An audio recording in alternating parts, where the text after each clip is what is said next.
Hello, happy Tuesday. I am back live with you today. As you can tell, I am definitely not at DMA Weight and Wellness. I'm actually at home. Today's been a beautiful day.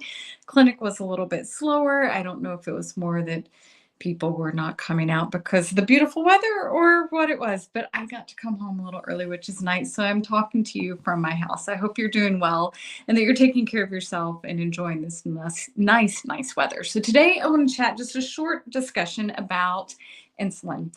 Insulin is a great hormone. If you've seen me for weight loss, we have most definitely talked about it at some point, but it's also a lab test you can have done. I don't know that many people realize it's actually a blood level that you can check. So let's start with what insulin is and where it's created in the body. So it is a hormone, it is an endocrine hormone that controls several processes in your body. The main point of insulin is to control your blood sugar. So if you don't have insulin, well, you do this thing called death, which none of us are really after at this point in our lives. It's why type 1 diabetics can have a higher risk of death if they don't substitute their body with insulin, because if you don't have it, your blood sugar just goes out of control and you have no way of mitigating that. Now, in our clinic, we talk about insulin in response to fat and how we gain weight when we have an elevated insulin. And insulin is very key in the production of fat cells in your body and in growth of fat cells in body. In fact, you cannot gain weight in the absence of insulin. Like if you don't have it, you cannot get fatter. You cannot grow the fat tissue. So it's a hormone we want to control. If you're looking for weight loss, you want to get this hormone down so that you can control your weight loss. Insulin is also pro-inflammatory. So we find that the higher that people's insulin levels are, the more inflamed they are, whether it is with things like arthritis or fibromyalgia, or in my case, psoriasis. It's a very inflammatory condition. All of those are going through insulin as well. It has a key role in it. So insulin is also what allows us to break down glucose to get fuel to things like to the brain and to the rest of the body. So it just has a lot of key features. But let's talk about the lab values and why you should or should not have it drawn. So let's talk about normals. You can check insulin fasting and you can check insulin postprandial, which means after you've eaten. And both give you very different values. So why should you check it? Well, mainly it's because if you wait until your blood sugar's out of control and you have diabetes, there's already been damage done to your body. How do you know if you're headed towards diabetes? Well, the A1C goes up, but it goes up slower.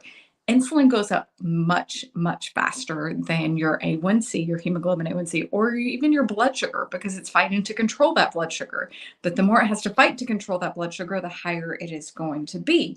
So you can check that blood level fasting. It's really not that expensive a test, but many primary care providers or other doctors just don't want to draw it, mainly because they don't know what to do with it. The ideal range for insulin in the US is quite high. They're saying your fasting insulin can be well above 15. They're even saying above 30, and even higher can be a normal range. That is not a normal range for a fasting insulin. When I am in the clinic and I'm looking to see if you're insulin sensitive, like you are not moving towards diabetes, you're under a good level of health, I really want you to be under 13, preferably under 7. So if you're 7 or less fasting, I'm thinking you're ideal. If you're under 13, you're okay, but hey, let's work to get it even lower. If you're above 13, in my opinion, fasting, you are insulin resistant. You're headed towards diabetes. Now, you can check this after eating. And insulin goes up different amounts depending on what you eat. So the foods that you have are either alcohol, protein, fat, or carbohydrate. Each of them have different insulin requirements for breaking down. If you're eating, say, fat, you need minimal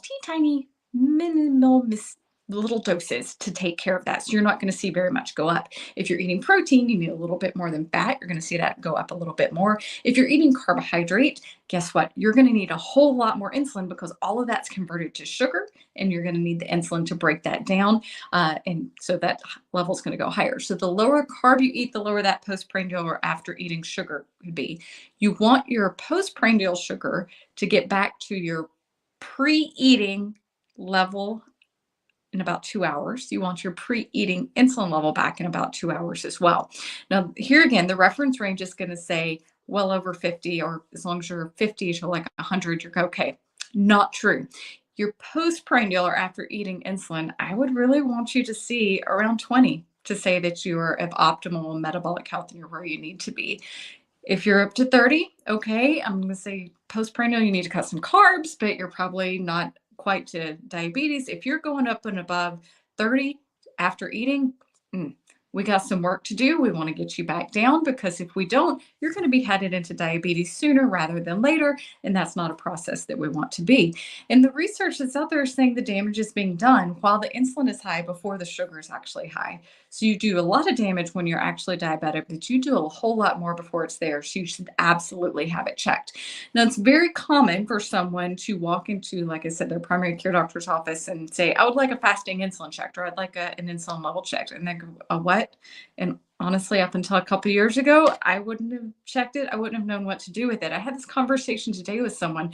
The reason we as providers may not check a test when you ask is not because we want to be mean and say no. That's usually because we don't know what it is. And we're taught as providers, you don't run a test that you don't know what to do with the value afterwards. Because if you don't know what to do and you do the wrong thing, you're liable for that. So they're not going to check a test that they don't know what they're going to do. And a lot of providers think, well, that's not going to really affect my decision making because if your insulin is high, but your sugar's okay, I'm not going to do anything. I'm not going to prescribe you anything. And everything is thought on that prescription process instead of what can we do lifestyle to prevent that illness to start with. But you can check it yourself. There's this great site, and there's several ones out there, but I love Own Your Own Labs with Dave Feldman and his group. You can go and order your own insulin levels, go to a lab and have them checked. And as I told you, if you're fasting, I really want you under 7. If you're eating postprandial within 2 hours, I really want you at 20 or less. And these are US values. Sorry if you're outside of the US, I can't help you very much on that one.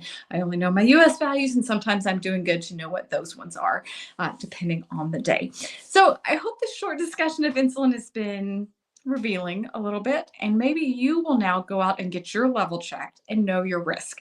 If you know the risk, if you know you're headed towards diabetes, maybe it will empower you to make a better choice. If you're already working on those things, you can follow that level to make sure that you're making changes that are improving the metabolic health of your body. And if you're not seeing those levels come down, well, then you need to keep tweaking and you need to work with a provider to make sure that you're tweaking in the right way to get the results that you need. So if you were aware, I am creating Clear Path Medical. That is happening January 1st. We're going to start taking a few patients in October. Some people have already sent me emails. We've had a pretty great response so far. If you would like more information on any of the 20 states that we're going to be working on, predominantly here in Tennessee, but any of the 20 states, please reach out to us at contact@clearpathmedical.net. And as soon as I get information on pricing and scheduling, things like that, we'll get it sent into you. If you have sent me an email already, don't worry, everything's okay. I am going to get to you. I'm just not sending out anything until I can send out a bulk message on pricing and options that are there. But we hope to offer something for everybody. And I'm even playing around with the idea of creating some community groups. So if you can't see us in the clinic and utilize the actual provider services, maybe you can join one of our either online or in-person community groups and get the support of other people who are working on being healthy together. So stay tuned. I would look forward to giving you more information about that. And if you missed it at the Low Carb for Better Health conference, we are partnering with Dr. Kim Berry on this endeavor. He's going to be our supervising physician for the state of Tennessee and the guy that I bounce ideas off of. So I'm very excited about that partnership and look forward to seeing where that goes to. Okay, guys, until next time, next Tuesday, hopefully. Say a prayer for me because I am crazy busy right now. I am working DMA Weight and Wellness full force there. I am growing Clear Path Medical and figuring that out. And I'm also taking a certification class. Why? Because I can never just keep things simple. But I'm trying to stay organized and top and with my self-care. I got up and exercised this morning. I'm trying to balance life and everything. So keep me in your thoughts, but also stay tuned. Stay healthy, and I can't wait to see you next week.